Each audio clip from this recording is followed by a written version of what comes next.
Hey everybody, I am with Alice Kisiya today. She is a Palestinian Christian living in Bethlehem. She's also a Palestinian activist who has been fighting against Israeli land theft and settler violence. Alice, thank you so much for joining me today. You're welcome. It's privilege to be here with you on this stage. Thank you. You've been doing a lot of great work, especially over the past year, as you've been dealing with land theft against your own family's land. I'd love if you could just tell me a little bit about what you've been dealing with over the past couple of years, especially. Sure. Um, so we have been facing demolitions and displacement. Um, the last year they invaded our land, protected the settlers, protected by the army and the police, and they kicked us out from our land with a military closed zone. And we've been working since that day to get back our land, and thank God we have succeeded to get them out again. And we're still having legal battles, but for now, the land is empty. So we go there from time to time, but we are really careful of settlers' violence because you know how they're acting nowadays in the West Bank. They're killing, they are burning, they are trying to harass anyone or trying to do anything to cause damage to Palestinians and people around the West Bank. And these settlers that stole your family's home, where did they come from? Okay, so let's make it clear that those settlers, young settlers, are not moving alone, and they are sent by settlers organizations such as Himanota, which is the daughter company of the Jewish National Fund. So those organizations or small companies, let's say private companies, are founded in order to steal Palestinian lands, and they send the settler to push people out of their lands, make them scared, make their life miserable. So it's kind of tactics that they use. And those kids are really young kids. They come from orphans and welfares, and most of them have psychological problems. And they do their volunteering hours in such agricultural schools. And those agricultural schools are in others people's lands. They teach them how to be violent, and they teach them how to attack people, how to steal people's land, how to how to do all of these violations. And especially they brainwash them with too many false narratives and ideas about, like, this is their land, this is their promised land, or whatever. And at the end, what those companies do is that after few years, let's say 1, 2, 3 years, if you come back to this land that they succeeded to take, you will see uh, a project of buildings. They only care about money, and those settlers who were there, they are moved to another point, to another place, to take over others people's land. It's kind of puzzle, it's like they are working in tactics, which is step by step, year by year. They don't care if it takes 1 year, 2 year, or 10 years. If they want something, they take it, but they have to send those young settlers in order to attack people. And of course, some people, some Palestinians people, they don't have money to fight back. They don't have the power or the patience, or they don't have the energy for it because we are tired. So what people do is that they just leave without fighting back. And one of their tactics is that they try, if you hire a lawyer, they try using this lawyer against you. So it's also manipulation with your own lawyer, also with your own neighbors.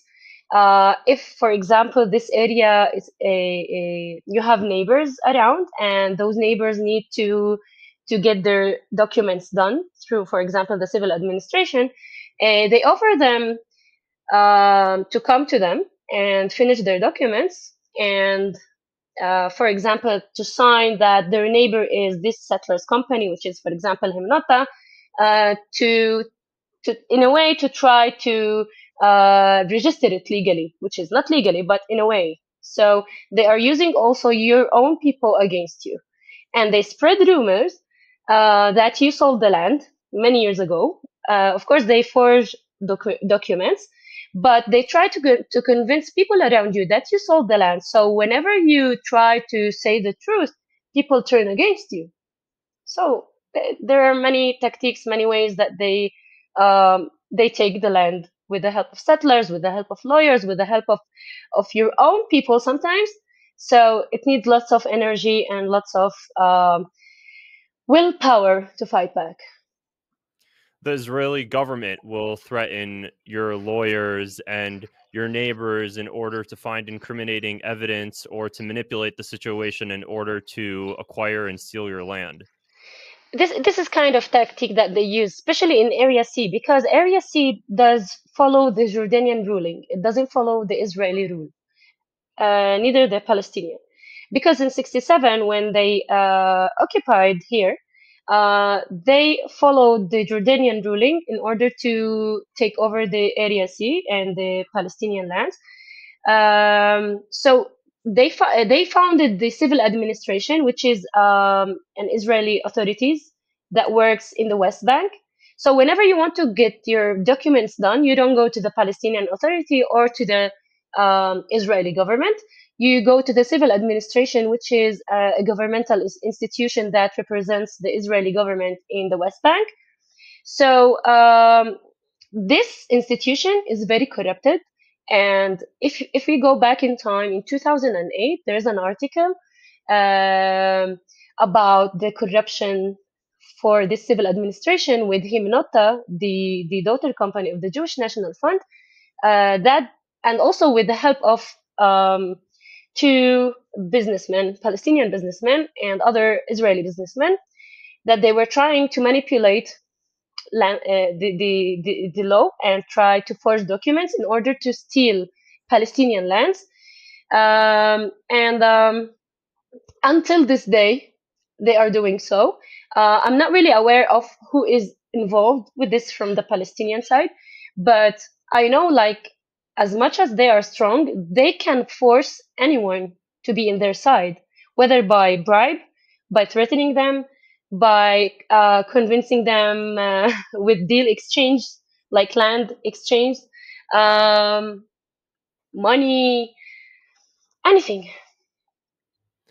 And the Jewish National Fund bankrolls these settlers that come into the West Bank and steal land and acquire Palestinian homes. These settlers are from anywhere in the world. Yes, they come from anywhere in the world, and they are mostly homeless and have psychological problems. Um, like one of their ways to deal with those kids is that if they don't do their volunteering hours in those agricultural schools, they don't get paid at the end of the month, and they don't get their medicine or whatever they need in medical, products or whatever. So it's also kind of child abuse. So they are involved in many things, not only land thefts, not only bribes, not only threats, also they are using their own kids for this dirty work. And they And you fund it. mentioned, and they fund the entire thing. Do these settlers that come into the West Bank and steal Palestinian homes, do they have jobs? It's kind of their job is to harass people. So, for example, like Lior Tal, the settler that we fought in Al Makhrur and we kicked him. He comes from Argentina. A guy like him that has nothing to do in Israel, how would he has built a farm that costs thousands, hundreds of dollars, and he's coming from abroad and he has nothing? Of course, he's funded by those companies, but he's a puppet at the end. He moves according to the game, to their game, and at the end, he will be removed this easily after the project is done, because the project that they are building or they want to build after years, It brings them millions and millions of dollars after brainwashing people abroad that this is the Israeli lands, this is our ancestors' lands, and come buy an apartment with $3 million. Like prices are really crazy. So it's all about It's not. money. It's all about power. Sorry. It's not just about one settler stealing one Palestinian's home. It's an entire enterprise bankrolled by the Jewish National Fund that relocates Israelis and Jews across the world into Palestinian homes to steal their land and expand over time. Yes, it's kind of a way, like the Jewish National Fund, he doesn't really appear in the face like directly. So what they do is that they open a companies. Those companies should be registered in the civil administration according to the Jordanian law, because there is a Jordanian law number 40 says that Palestinian lands cannot be sold or bought by Israelis, Jewish Israelis, or any foreigners, only by Palestinians or Arabs. So, what they did in 71, they did a legislative process, legal process on this rule, and they added that it could be only bought or sold by Israeli and foreigner companies, but not to individuals. So what they do that they opened for foreigner companies or Israeli companies for development only, and they register it in the civil administration as if it's legal to do developments in the West Bank, but not it could not be sold or bought to Israelis. Only maybe they do projects and rent it or do any development projects there. So according to this law, the Himenotta company, which is the one that we are fighting, it's not even legal to do so, and it's not legal to be registered even in the civil administration. Why? Because according to the status of this company, it was founded in 1938 at the British mandate at that time, and its status is to buy and sell Palestinian lands. And this is against the Jordanian rule that is in force until this moment. So any agreement that has been done through this company through all of these years, it's illegal. Whatever they have documents, I'm sure that they have forged documents the same way, and it's illegal. And I'm sure that there are hundreds of companies that they are working in the same way, and they are not even registered as legal companies to do so. And all of these agreements are just a lie, and people are not really aware, or they don't have a legal background, or they don't search because normally Palestinians they hire lawyers, and those lawyers they represent them in the Israeli courts or Israeli institutions. And if the civil administration and those settlers organizations want this land so badly, they turn this lawyer against people, their own people. So what he does is that he looks like he's working the first few months, and after 1 year, 2 years, he will you will lose the case, and he will flip the case upside down, and it will look like you lost it because you have nothing.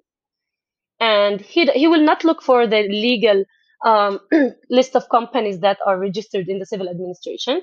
He will not look for the company or the status of the company if it's originally legal to be even registered in the civil administration. That's why we have civil administration in Area C, because we cannot go to the for example the Israeli authorities to register our land, or to the Palestinian in Area C. So we will go to the civil administration. And this civil administration is one of the most corrupted institutions in the government. And the civil administration is the only option you have in order to, use the legal system in some way to get back your property and your home. Yes, or whether through the civil administration or through the courts. But they have kind of rules. Before you go to courts, you have to have a process with the civil administration. And this process that you might have with the civil administration might take years and years. Like, for example, Nassar family. They have been dealing with the civil administration for 30 years. So they can keep you going and coming and asking for documents and then postponing, and then it takes forever. Because what? Because maybe the lawyers also are not really aware of the importance of the Jordanian rules that we have here. And for example, sometimes, because we have archive here, the archive of the state of Israel, they took copy of the Jordanian archive. Okay, and this Jordanian archive has all the agreements, the legal agreements that has been done in Area C in 67, in the Palestinian areas in 67, when they invaded, when they occupied here. The Jordanian gave the Israeli a copy of all of the registered agreements. They recorded with a microfilm at that time. So they recorded all of the registered agreements, and the empty pages they didn't record it because it's empty. So, for example, Himnota, they said that our land registration, like the Tabo, is in the archive. So when we went to search into the archive of the state, we found it empty. Why? Because, for example, Bejala has archive 200 pages, okay? And out of 200 pages, there are 44 agreements that are legally registered, and there's 156 pages are empty, okay? So the empty pages, the Israeli archive does not have it, and it's empty. So what they did is that they went after the 44 pages and they started to fill out the blanks as if it's in the archive of the state originally in Jordan. And when people want to go to Jordan through lawyers, those lawyers are connected to the civil administration and they don't move without any permission. And if they want to go to the Jordanian archive, they bluff or they deceive the people that they got this document, for example, from the archive, but in the fact they got it from the civil administration in order to prove their claims. You got me? Yeah. Yani, they don't go to the Jordanian archive anyway. They just follow the orders of the civil administration as if they went to the archive of the Jordanian archive. But in fact, they go to they go in negotiation with the civil administration, and the civil administration tell the lawyers what documents they should give the owners, and they give the owners what proves the claims of the civil administration. And with all of this going on, what percentage of the Palestinians that experience land theft are able to win these cases then, if this is all going against them? It's zero. It's Yeah. 0%. Like, there's no chance. Whether because the lawyers are there deceiving, they're not working, and you pay them hundreds of thousands of shekels, and you have no work, and they put all the pressure on you. For example, my dad, they stopped his permission to work in Jerusalem because they know he can bring an income to continue this battle, but they stopped it. This is also a way to fight people. And also they put pressure by your neighbors, by the people around you. They spread rumors. For example, I have another case, me and my mom, they accused me of hitting a soldier, and they try to put our power and focus on another cases in order not to keep fighting this case.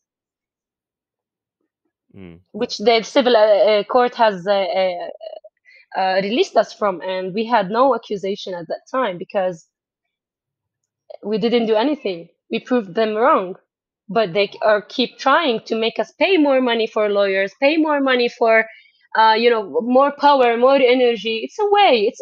It's really tiring, but we have to do it. And this case against you and your mom, one day they just sent a document saying that you have to go to court because you hit a lawyer, and they just completely fabricated the story. Okay, so in 29 of November, we had an event where we planted trees because they uprooted around 40 trees from our land. So we invited people to plant a tree, and it was all documented, like it was all on a video. Um, when we went into the land, they came and they jumped from the gate, and there was the Rosenthal, Yaron Rosenthal. He's the head of the settlements in Gush Etzion, and that time there was the minister of the settlements. I think and she was at that time there. So in the settlement, the new settlement that the Smotrich established. So when they heard that we are in the land, they sent all of the little settlers to harass us. And then the head of the settlers, the settlements, Yaron, he um, told the police to arrest us for nothing. And then they tried to accuse us for 10 accusations, like we ran over a soldier, we hit him, we got into a closed military zone, and blah blah blah, whatever. So we were jailed, and the next day we had court, and we showed the judge the original video. They took our video, our phones at that time. They didn't take anything. They didn't investigate us in a way that we proved them wrong. No, they told us that you are going straight to the jail even before the investigation. So the court has how we say برأتنا acquitted us. ايش هي الكلمة؟ Acquitted. Acquitted. Yes, the court has acquitted us, and they applied for the same accusations last month for me and my mom on the same thing, the same subject. They are not tired. They are trying to put us in jail just to make us, Sue your not to fight. Yes, make us tired, not to fight, not to continue this legal battle, because this is the only way that they can fight us. They tried many ways. They tried to jail me many times, but it didn't work for them. And as a Palestinian Christian, do you feel that what are some of the struggles that Palestinian Christians in the West Bank face? In the West Bank, like we can see in Taiba now, they are attacking Christian villages. So they don't care about your religion. They don't care about who you are. I'm also Palestinian, but I have the Israeli citizenship. So they don't really care. Like whenever those settlers organizations have a land in their mind, they can even kill people in order to get what they want. So it's not a religious war. It's not about, Jewish Muslims. It's not about this. It's all about it's not even about the promised land. It's about the project land. It's all about money. This is what they care for.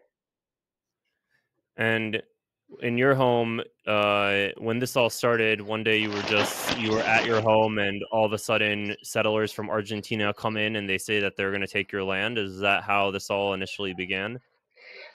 He's from Argentina. Other kids are, some of them from USA, some of them from Europe, some of them from Ukraine. I don't really know where they are from exactly, but I know he's the head of the settlers there. Um, no, actually, he was. We have another land from for my family tribe. So in 2019, when they demolished our house and restaurant, they brought him and put him next to us in that land.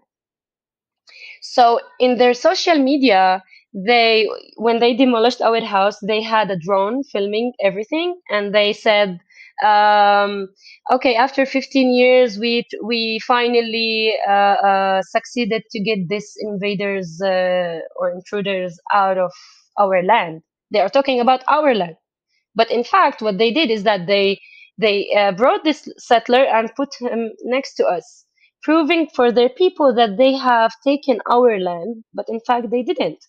They were bluffing. And after 5 years, it's not their first attempt to take our land, to kick us out. The first time they came, it was in May 2024, and I didn't allow them, and I called the police. At that time, they didn't have everything organized. So when the police came, they kicked them out. But in 31st of July, when they came, they had everything organized, even with the head of the settlement, Yaron Rosenthal, and Smutrich, and all of these thugs.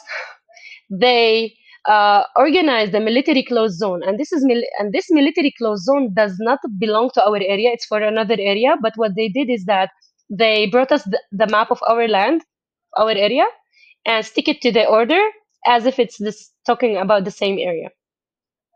But we are not fool. We know that it's not the same. So some people, they cannot read Hebrew. For example, the Palestinians, they cannot read Hebrew. That's why they need to learn Hebrew. They need to know the legal words, the legal background, because they need to fight for their own rights. You have to know their language. Otherwise, you are fooled by the people, by the lawyers, by the system, and it's all gone. And that's what happened, and that's what's happening, because people are not really aware of others people, with their language, with their law. So that's why Palestinians should learn Hebrew. And where can people find you and help support your efforts now? I have my Instagram, my social media, especially the Instagram. I'm always posting there. I have the GoFund link. People can support us to keep fighting the legal battle and me and my mom's battle against the settlers and the police. And also, we are planning to help people to defend their lands and rights. So we are planning to open a small office where indigenous people in diaspora can fight for their lands towards the settlers' land theft, or settlers' organizations' land theft, or settlers' violence. So hopefully soon we will work on that. Wonderful. Definitely. I'll make sure to include all of your social media links and GoFundMe in the caption below. Elise, thank you so much for joining us Thank you, today. I Ali. really appreciate it.